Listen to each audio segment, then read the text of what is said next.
मी दृष्टी फाउंडेशन या NGO मधली व्हॉलेंटियर आहे. आज जसं जागतिक मलेरिया दिन म्हणजेच इंटरनॅशनल मलेरिया डे आहे, तर आम्ही हा देवधेकर सर यांच्या माध्यमातून सेलिब्रेट केला आहे.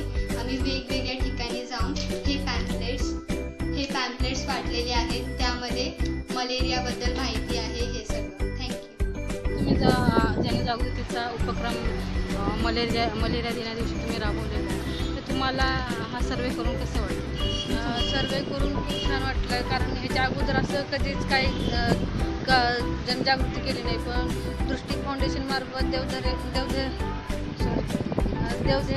देवधेकर सरांच्या मार्गदर्शनाखाली आणि मॅडमच्या मार्गदर्शनाखाली सर्वे करताना एवढं छान वाटलं. आणि सर्वे कसा करायचा आहे त्यांच्या मार्गदर्शनामुळे आम्ही इतरांनाही ते सांगू